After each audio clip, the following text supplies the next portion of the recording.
Welcome back, everybody. It's the Manson Brothers Show. For those of you turning in for the first time, thank you so much for being here. And for all you loyal guys who are back for more, you're gluttons for punishment, but we love you anyway. I'm your host, Stone Manson, three quarters of the world's greatest tag team of all time. This is my bro, the one and only Carlos, the immovable force, a.k.a. Skull Manson. You going to say anything today? You going to sit there with that leather? I'm so excited about this damn movie. I love this movie. Why are you so excited about it? Because I had a couple of red.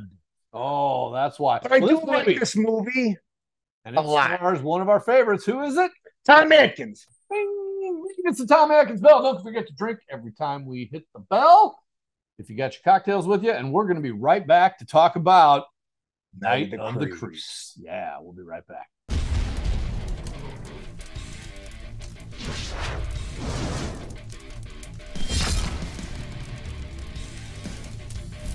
Hey, we're back. It's the Manson Brothers Show. Thanks for tuning in again for another week of hilarity and retribution and all around tomfoolery. One of us here thinks like he looks like the guy from Yellowstone with this hat on. It's another hat. It's another week. He indeed does not look anything like this individual. And he makes a lot more money than me, and he's a lot more famous. That would not be hard to do either of those. And more likely than not, he's a better actor. Yes.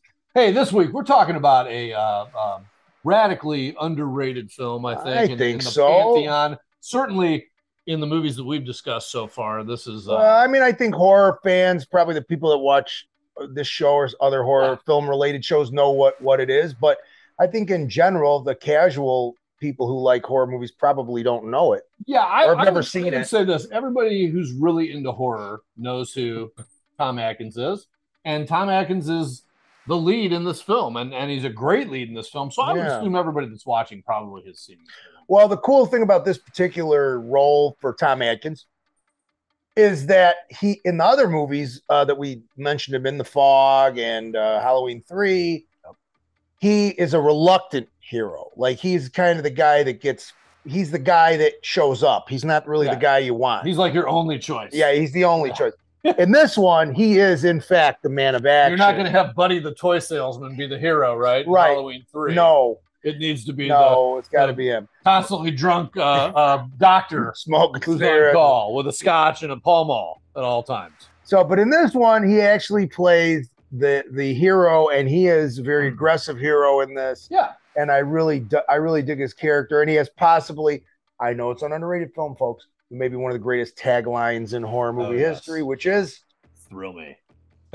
Every time he answers the phone, bam, thrill me. And he plays, and this is coming from me, so let that sink in a little bit. Yeah. Arguably the most sarcastic character in the history of cinema. Indeed. Every single thing he says has not even like hints of sarcasm. It is not dripping with sarcasm. It is overflowing with flush with sarcasm. Yes. Every single comment made to anyone. And then you got Rusty from the Vacation movies. Well, which Rusty? Because there were several. The one from European Vacation. I think he was the Rusty in the first one too. But I thought the Rusties were like a rotating deal. I think he's played it in the first one. He's not? No. Oh, I thought he was. Well, anyways, Jason Lively, who is in fact the brother of Blake Lively. And let me tell you, she got the better end of the gene pool. One of them got all the looks. One of them got bugger all. Yeah. Yeah. However, a really good actor, though. He really is. No, he does a great job. He's actually perfect for this movie. Yeah. And what's cool about it is him and the guy who's his best friend in the movie, who is a handicapped individual. I don't know if he's handicapped in real life, but the character physically challenged. Yeah, physically challenged. But I don't know if he really is in real life or just the actor was. But what's funny is they dubbed them at some point Spanky and Alfalfa, which if you're Generation X like we are and you grew up without cable TV and you watch The Little Rascals, then you know who Spanky and Alfalfa are. If you mention that to a millennial or a Gen Z person, chances are they don't know who the hell you're talking about, which is kind of right over the head. Yeah, it's kind of cool. It's kind of like watching the Looney Tunes cartoons and they make all these World War II references that we didn't know that or was stuff about Gina Lola-Brigida. Right, you're right. Absolutely, she did just pass away. She's very famous. When they go under the bridge in Venice. Yeah, Ducker, you had Lola-Brigida. Lola-Brigida. She was beautiful too. Wow. But we digress. Back to Tom Atkins. So this for Tom, he plays a grizzled old detective. Yeah. He's a drunk. He smokes a lot, which, by the way, is a recurring theme in basically all of Tom Atkins' roles. Yeah, he's always smoking and he's always drinking, which begs the question. I wonder if he smoked in real life. Well, he had to have. And in this one, he didn't. He sure did. He super leans into it because every time he walks onto the crime scene, he takes a big drag and then he lets it out on the floor, no matter who's there. His partner in the film is actually from Escape from New York as well. If you recall the scene where they find out that David 14 is actually Air Force One. Yeah. He's the guy radioing in. Right. He's the guy radioing in yeah. Another great character actor of the 80s as well. So, but the backstory on Tom Atkins' character is that he started off as this rookie cop who stumbles upon his girlfriend one night. Making out with another guy, right? Or something? Well, she had been, but the point is she's getting butchered by this basically serial killer who's escaped lunatic, who he then... But is he? Well, he shotguns the guy and then buries him by the sorority house. Yeah, and where they build the sorority mom's house at a later date. I'll tell you what, he shotguns a lot of people. He does. Yeah, and like Eddie Murphy always said, you miss 100% of the shots you don't take. That was Wayne Gretzky who said you miss 100% of the shots you don't take. You do? Not today. I always make all the shots I take. Oh. Okay, well, whoever said it, he doesn't miss. Speaking of which, thanks, Wayne. Appreciate it. He doesn't miss very much, and neither do you. No. So anyway, but isn't the guy a creep zombie though? Right? Ooh, what guy? The axe murderer guy. Well, he later returns as one. If in the film, Tom Atkins doesn't tell anybody, and he buries the guy. Yeah, he shoots, he kills the guy. Telling Spanky the story later on. Yeah. He tells like, I did Spanky. And got my shotgun. Yeah. And you know what I did, Spanky? I buried him underneath the thing. Yeah. Well, how does he? So the things get into him after that, then, and he rises from the grave. Well, they're down in the basement of the sorority house. Oh, that's right. And they work their way through. Yeah. And he comes back to life. And then he comes through the floor. So can we? Speaking of these little alien guys, let's rewind to the beginning of the movie where it starts out in a spaceship, right? Yeah. Isn't that how it starts in the spaceship? Down the hall. Yeah, it's really cool. Yeah, it's really cool. And he's got a tube with him, and they're shooting little laser guns at him. And I'm pretty sure Robert Kurtzman, who did the, directed horror movies too, but also did the makeup for Freddy Krueger. I think he does something in this movie. Maybe. I don't know if he's in it or does makeup for the. Well, the point is you never really know which aliens are good or bad, and the ones who are chasing him are saying you can't let that pod get off of the ship. Yeah. So you think at the beginning the guy who's running is a good guy, but he's not. He's a bad guy. He wants this thing to get off and see what happens, and it does. Yeah, and it lands. Yeah, and people. So it turns people. It goes through your mouth. It's like a little slug tadpole looking thing. Goes through your mouth.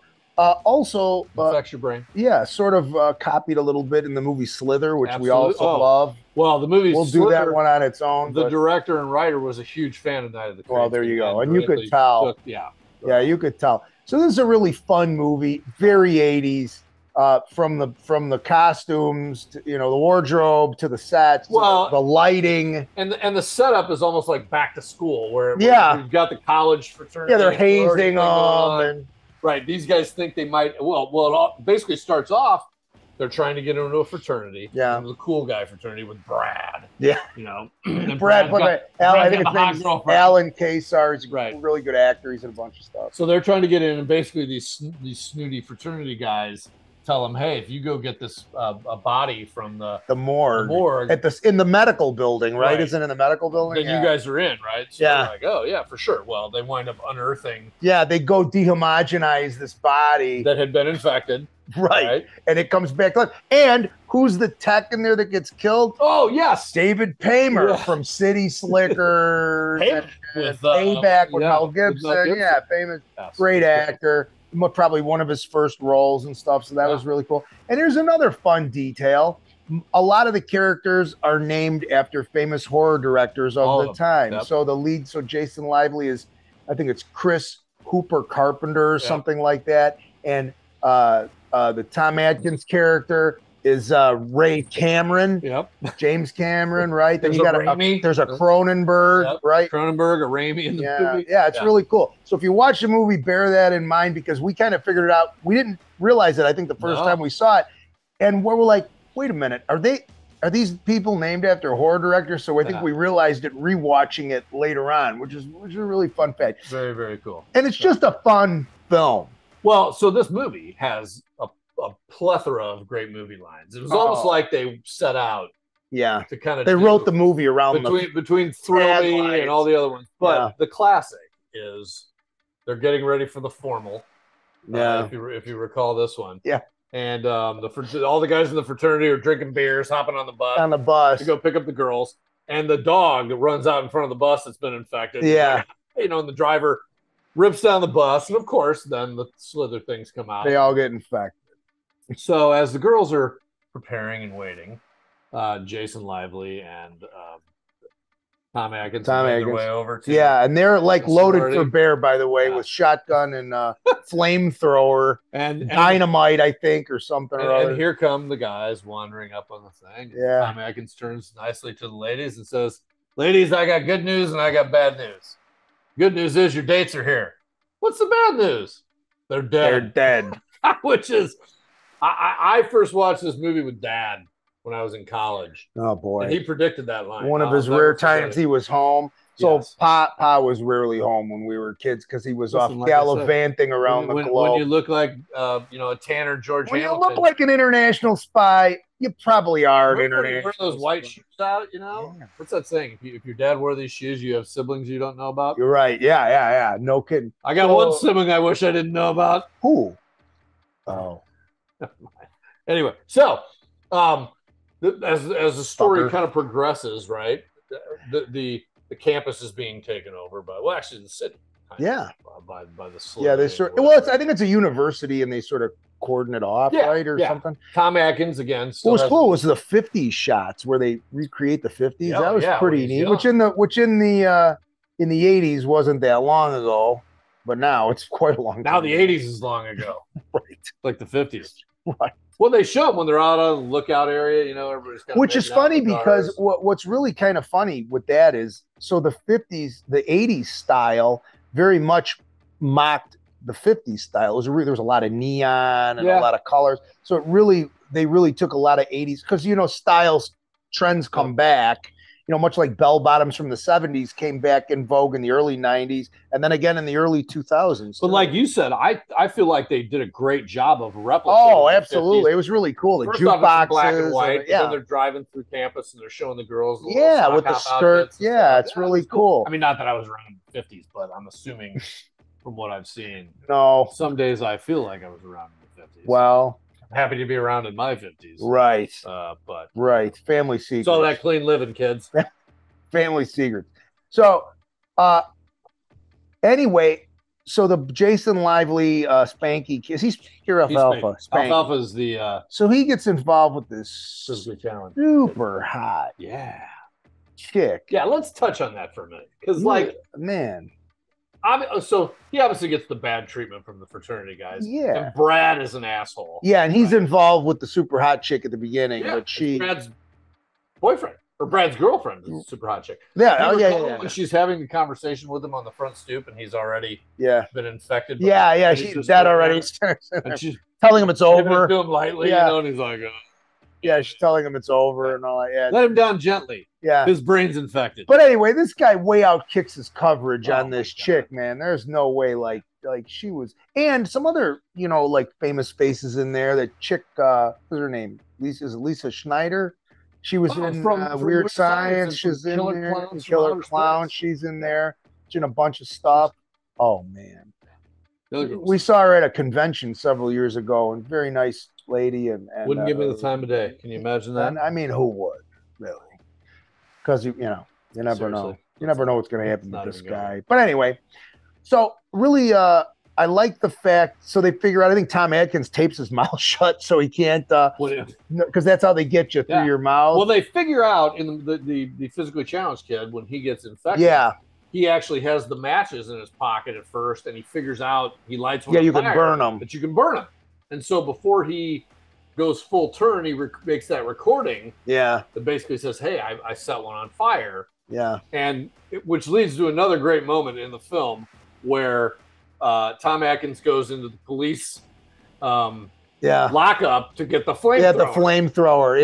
And it's Dick Miller. Yes. Dick Miller, the very famous Dick Miller, who's in every Roger Corman film and lots of horror and sci-fi movies later on down the line. Passed away a few years ago. If you'll just give me that requisition for it. Well, that's the thing. That's the thing. Rack the shotgun. There's my requisition. Nothing like the sound of a 12-gauge pump shotgun being racked to send shivers up one's spine. Well, and before all that, he gives him the caveat of, hey, make sure you because once it gets going and it's off, it's a son of a bitch. It's to relight. So they foreshadow that. So you know they're going to have a problem, whatever. So they show up at the sorority house. And then the chicks, they kind of get into it, right? Don't they help them, like, kill the guys? The girl does. Yeah. There's bedlam and mayhem going on obviously inside of the sorority. Not only bedlam, but mayhem also. They usher everybody out. They wind up getting everybody out and killing them. But then that's when Tom Atkins has to do the tape job. Yeah. Because they get into the basement and realize that there's a horde. Yeah, it's like a hive for them. Yeah. They get him in one shot, but he's got to be the one he bites the bullet. Which is really it's an interesting concept because the zombies or whatever you want to call them are obviously the antagonists, but at some point it becomes trying to stay away from the little worm dealies. Right. Right. So you don't have to just worry about the zombie. Once you kill the zombie, the worm thing comes out and you could get infected yourself. One of the things that they do in the movie is they have the shotgun and then the second person has the flamethrower to kill the bug. So they shotgun the brain and it opens up and then they're firing. Oh, that's right. Yeah, the brain's open. There's some really good effects in this. They do a great job. Yeah, I agree. So technically this was sort of a low budget film. So this is also a movie by Fred Decker. Directed this, Fred Decker, who also did Monster Squad and a bunch of other things, and his partner Shane Black, who did Lethal Weapon and Predator. And didn't Shane Black do one of those Predators? He was an actor in Predator, in the original one. He was, but he also directed Lethal Weapon. The last Predator. He may have, I don't know. Not Prey, but the other one. I met him one time. Shane Black was the skinny guy with the glasses in the first. Yeah, he's real tall. Yeah. He's a super tall guy and nice dude. And he tells the joke to the American guy. Yeah, we won't repeat. Right, because it's really politically incorrect now. You could like 10 years ago. Echo. That's all I'm going to tell you. We could have probably gotten away with it 10 years ago, but we're not going to repeat it now. We can't get away with anything anymore. That was one of the best thing about Fred Decker and Shane Black's movies is they don't care. They still write stuff that's very edgy. Yeah. And this movie's edgy. And actually, Monster Squad's very edgy. Yeah. For that matter. I think, again, you take the hero, and it's one of the things I love about heroes a lot of times in horror movies is they're not heroic. It's not Superman or Clark Kent. It's a really damaged individual. Yeah, who's very vulnerable, not only mentally, but physically. They don't have all the talent. And in this case, they literally show Tom Atkins getting ready to implode his apartment. He's turned on the gas. Yeah, he's going to kill himself. He's drinking himself to death. Yeah. He's getting ready to do this stuff. And then he gets the phone call that Alfalfa's dead. And he kind of... What's funny is if you tried to do that today, somebody'd be like, wait a minute, we can't have him blow himself up in his house because he might kill other people that are next door. Yes. And that's not correct. None of it is, ever. But again, I love this movie for what it is, which is you take a Tom Atkins guy, and again, he's a sarcastic asshole. He hates the world. He hates his own life. He's a shitball. He hates everything that's occurred since he had to kill this guy and watch his girlfriend die. Yeah. Literally, the rest of his life. It's miserable. And he finally gets his moment to save the world. Yeah. You know what I mean? And he does. And he's ready to die to do it, which is, it's awesome. Yeah, it's awesome. There's so many good things to like about this movie. It moves very well. It's not slow. Yeah. Like a lot of these 80s films, like they have moments of good things, and then there's a lot of slow shit in the middle. But this one really moves well. It's written well. The dialogue isn't stupid. Dialogue's great. They don't have a lot of like, I could see this coming a mile away. It follows a legit premise. Like even as zany as it is with the aliens and all the other stuff, the story makes sense. Yeah. When you really. But again, Shane Black and Fred Decker write great stuff. They don't leave a lot of plot holes. No, they're great writers, really. So Shane hits. Yeah, I love the little things, you know. Yeah. You know what? We've got a viewer email that I need to get to. Let's hit it. So, this one comes from, I got the wrong viewer email. This one comes from our buddy Germ in Dayton, Ohio. Germ. Ever been to Dayton before?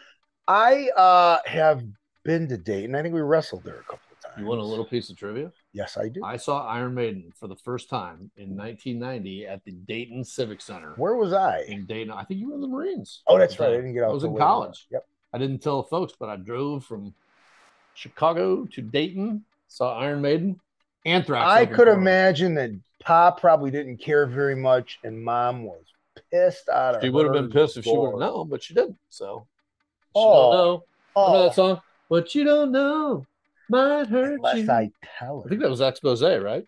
Don't tell her. Expose. I don't know. Come on, dude. I'm not up on Work with me here. All right, this one comes from Germ, Dayton, Ohio. Germ, thanks for writing in, dude. Yep, and thanks for all the support, Germ. Yeah, everybody who writes in, by the way, and just watch us. Thank you so much, man. We love it, and we love doing this show, and we love having you on board.